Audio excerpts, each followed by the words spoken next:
Hello, everyone. I'm Thomas Engelman. I'm the director of galleries for the Horowitz Center at Howard Community College. I'm here today to talk with artist Kyle Drummond as a part of our Zoom studio virtual visits. I'd like to start out with Kyle, just kind of introducing yourself, talking about what type of training you have, formal, informal, and just a little bit about yourself and where your studio is located. No, absolutely.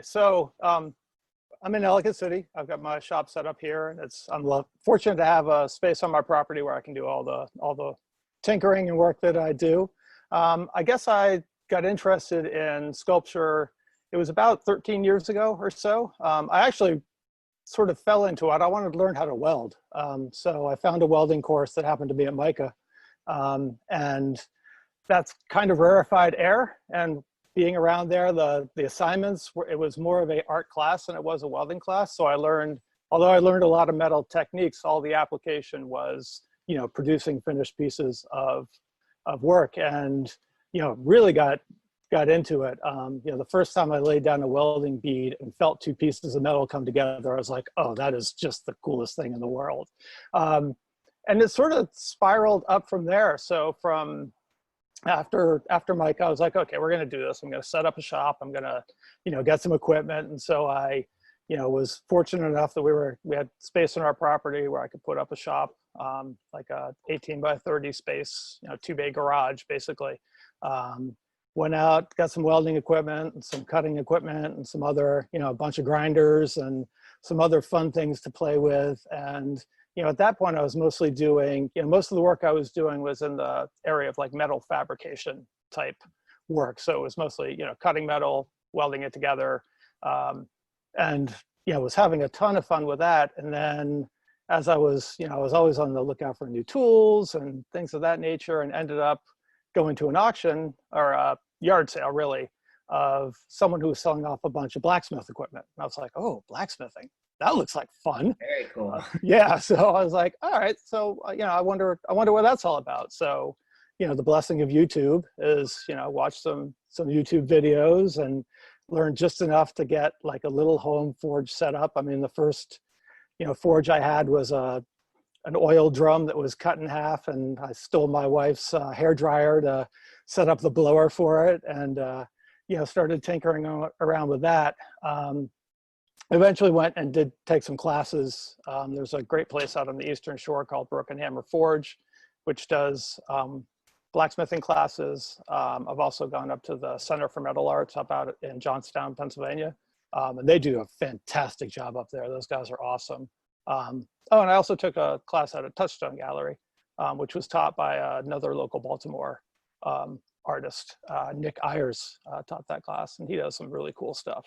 And all those experiences sort of started to shape, where the work was going. And so as I started acquiring new skills and new ways to work with metals and make things happen, it sort of, I just sort of kept tinkering and incorporating that into my work. And then at the same, okay, so I'm getting a little bit off topic, but when I went to the class at Touchstone, there was a Pittsburgh artist up there who was teaching a course on woodworking. And although I wasn't in the course, they did like nightly demos. And so Jonathan Shapiro is the name of the artist, and he does like large scale abstract wood carvings, sort of in the same vein as like a Thaddeus Mosley or someone like that. Okay. And, I watched him work, and I was like, oh, now I want to do that. And so, that sort of inspired me to pick up a set of chisels and, pick up a couple pieces of wood from across the street and start banging on those. So, it's really been sort of a metamorphosis is too big a word for it. But, every time I see somebody doing something, I'm like, oh, let me try that. Oh, let me try this. Let me try that. And let's see where that will take me. And, so now I'm in a space where I'm trying to do more work with combining the wood and metal, although I still do certainly stuff that is purely wood carving, and purely more metal style work. But there's a cool feeling when I can bring those two worlds together and really do a piece that shows off both of those. There's just some there's cool textural and color things that go on when you put those things next to each other. It's just, I find really fascinating. And I'm, in the work I'm doing now, trying to incorporate as much of that as possible. Great. That's awesome. So would you say then, like leading into the question about like your creative process, do you sketch? Do you like hunt for certain materials, or do you have more of a, I guess, organic type of practice in your art making? So it's interesting. It really, for me, it follows the material and the organic nature of the material. When I'm doing a piece of wood or wood project, because it's such an organic material and the wood already has so many personalities and it's already determined what its grain is going to be and some of the things it wants to become. I will usually start a wood piece by just carving into the wood with maybe a little bit of an idea where I want to take it, but sometimes zero idea where I want to take it. The best example of that is I just did a piece I titled Moo, which is like this. It ended up being, sort of like a cow skull that I made out of crotch of wood that came out like this. And I was very, very determined when I started it that I did not want to do a skull, because that's exactly what it looked like. And I was like, all right, I'm going to push this thing further than that. I need to do something different. And every time I would do anything to it, carve into it, lay a chisel to it, lay a power carving tool to it, the result was it looked more and more like a skull. And finally I was like, all right, you're in charge, Wood. You're the one that's driving this process. So with wood, I definitely, it's sort of a collaborative project of cutting into the wood, seeing what it wants to say, sort of following some of the lines that it gives you. Metal, and again, it depends on the process. If I'm doing metal fabrication, usually I have a pretty good image in my mind. I have a pretty good sketch. I'll sit down and sketch it out, at least the overall gesture of it, if not a more finished drawing. And the same when I do like forging work, I'll usually have an idea of where it wants to go, but that can also be a lot more organic for me as well, where I'll just work on a piece of metal and give it a cool bend and set it aside. A lot of the projects I work on, I'll start them and then I might set them aside for days, weeks, months. Sometimes it's more than a year that something will just sit in one state until I really come back to it and say, oh, I see what you need to be now. So I try not to rush that process. And I try to be patient with myself and the materials and the ideas and give them that time to develop, and give myself that time to develop and walk away and come back. I find that particularly with the wood stuff, I really have to slow down a lot, and I have to be very deliberate to slow down a lot. And after I've done a little bit of work, to step back, literally walk around the project with a pencil. I find that with the wood, I'm always trying to push it away from its original log, and trying to make it something else. And there are several times that I'll be working on a detail, I'll be carving out this piece of it, and I step back and I'm like, yep, looks like a log. And that's when you have to sort of do that honest assessment of like, how far can I push this? How far do I want to push this? How, can I go deeper? Can I, make it more than the relief that I'm seeing right now to make it a more sculptural thing? Long-winded way of saying, I guess the process for my, how I think about work and how I approach it really, it really varies on the piece and particularly on the material that I'm working with. The other thing that I'll do with some of the wood stuff is I'll start something and I'll get it to a state and then I'll go to the sketchbook. So I'll have sort of this loose idea of what it is. And then I'll take those lines and see, okay, where do I want to either chase a line or, create a new line, or, how do I want to play with the textures in certain areas? I think with the wood more than the metal, I really rely on the wood talking back to me and telling me what it wants to do. And sometimes it does things that I really don't want it to do. It'll crack somewhere or something will open up. I mean, it's, with metal, you don't have that. When you weld something together, it usually stays welded together and stays in the place you want it to be. And when you forge something and it cools off, it keeps that form. And, you know, wood's not that forgiving. It likes to change. It likes to do its own thing. You know, and most of the stuff that most of the pieces I work with, I scavenge from either across, we have woods across the street from us, or somebody who's, had a tree taken down on their property, so it's not dry, it's not perfect, it's going to move and split and change. And, so they're sort of accepting that going into it, that's the wood has a say in part of the process. Absolutely. And that's great. That's a great answer. Thank you. And, talking about, since you're working with multiple materials, talk about your studio setup. You had mentioned you have a setup on site where you live. Yeah. Talk about how it's amalgamated or changed over the years. All practicing artists, we start with this, corner space, and we seem to grow out the more, Right. more we practice. So talk about your space a bit. Yeah, for sure. So when I had set up the space, I was really only looking at it from a perspective of metal fabrication. So, anytime you set up a space, you're like, oh, I've got all the space I'll ever need in the world. And then you turn around a month later and you're like, where'd all my space go? It's full of stuff and things I'll never throw away.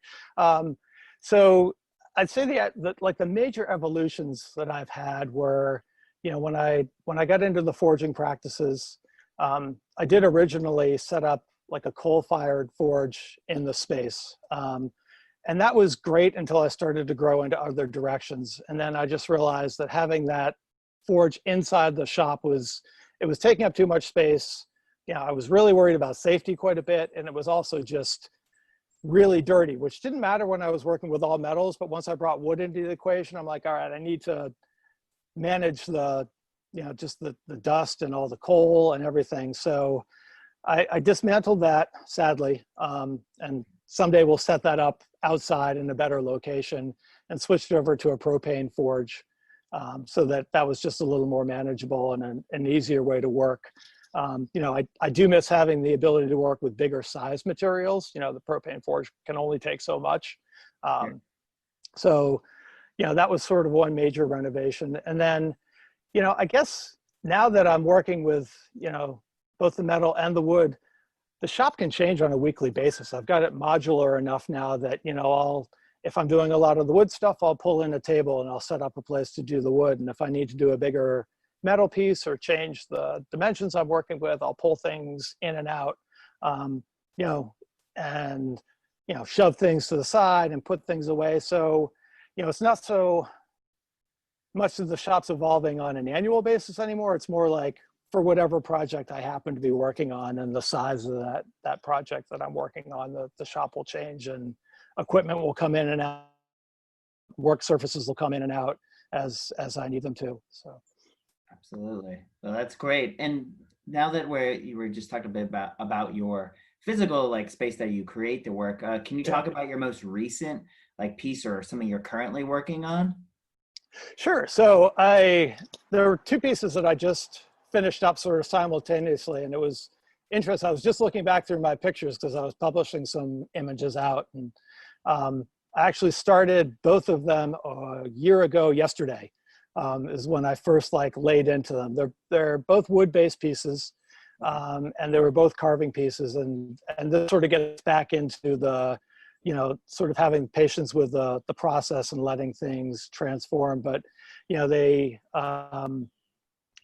started very loose with just laying a chainsaw down to a piece of wood and starting to lop off some general shapes, give it a general idea.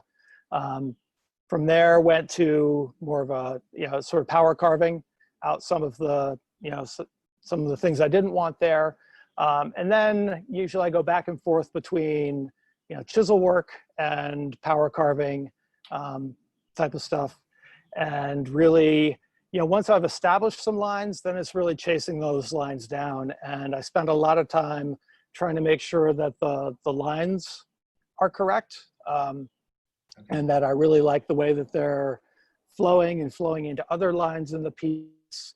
And, where I can find out where the grain's running so I can complement, the lines I'm putting in complement the natural grain of the wood, or the flat spaces have some kind of a cool whirl, or, sort of that view of the side grain of the wood that really gives the piece a lot of personality, sort of shows through the personality of the wood as well as what I'm trying to do with it. And, there again, it just gets into the, really being careful to step back from the piece. One of the things that I've been trying to spend a lot more time on and a lot more effort on, when I started doing woodworking, everything I did was sanded down and smooth.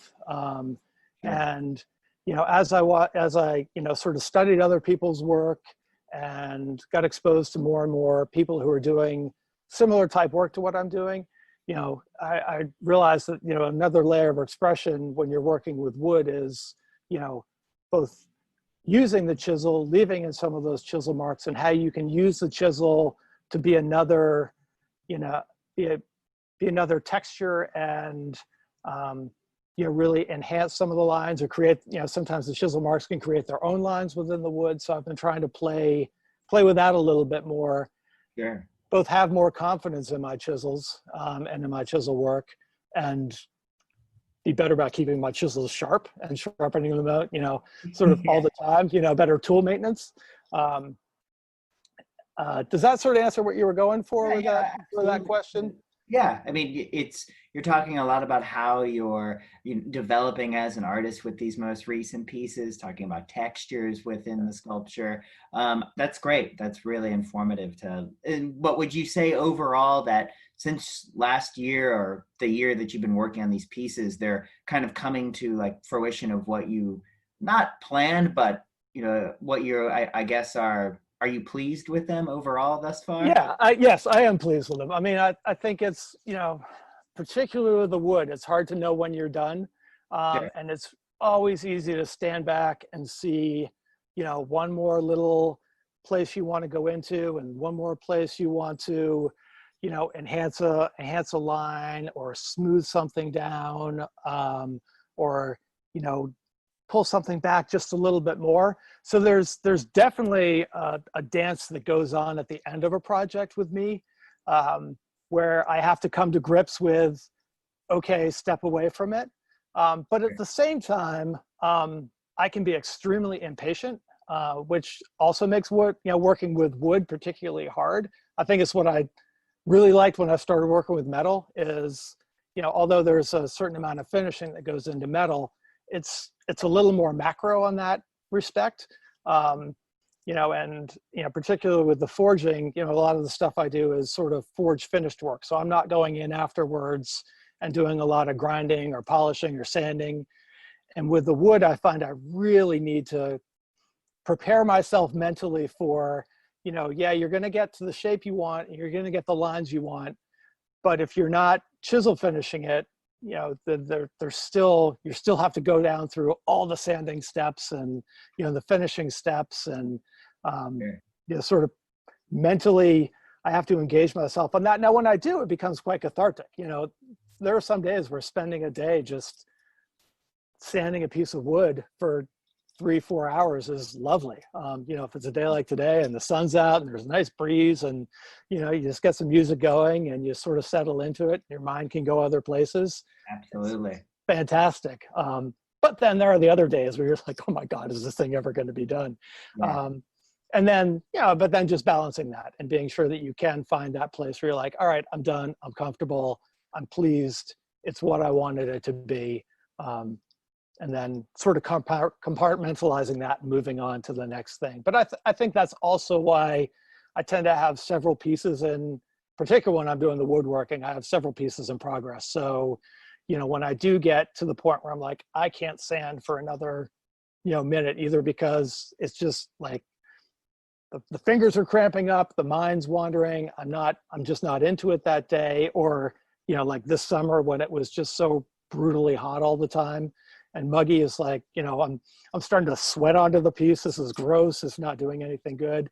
Then I can go off and work on something else and sort of have that satisfaction of doing something that's a little more macro that I can step away from and be like, oh, I see what I did today. This is nice. Great. And I guess lastly, the last question I have for you today is, what would be one piece of advice you would give to a student who's studying art right now?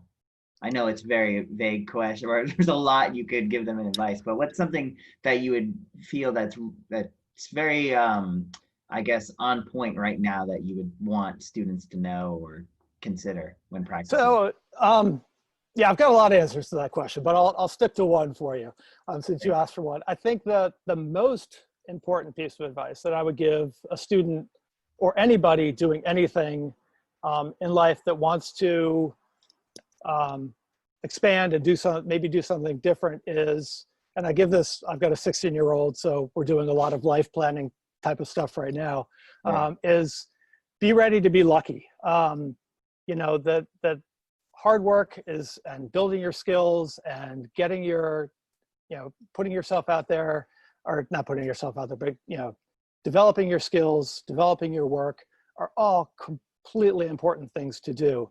But, I know in my life, I've been lucky to be in the right place at the right time and been prepared for it, so that, when somebody like you says like, hey, would you like to do an online video? I'm like, yeah, I've got work, I've got a space, I've got something I can talk about. I've been very fortunate that, we live in a place that has a lot of opportunities to display art. And, through, Howard County Art Council and some of the galleries that have been in Ellicott City, I've just been lucky enough to have been in the right place at the right time when something was happening, but I was also prepared to step into that and display and to, and to talk to those gallery owners and, sort of be on point for that type of stuff. So I think, in my mind, that's what I tell my son, like, be prepared, develop your skills, have your stuff together, but be ready for luck to happen, because that's an important part of it as That's well. great advice. I appreciate that. Yeah. And overall, Kyle, thank you so much for taking the time to speak with me today. It's been a pleasure. And images of Kyle's artwork are going to be on the same page where you find this interview. So enjoy them. And Kyle, thank you again so much for participating today. I Thank appreciate you. it. This was a lot of fun. I All right, appreciate thank it. you.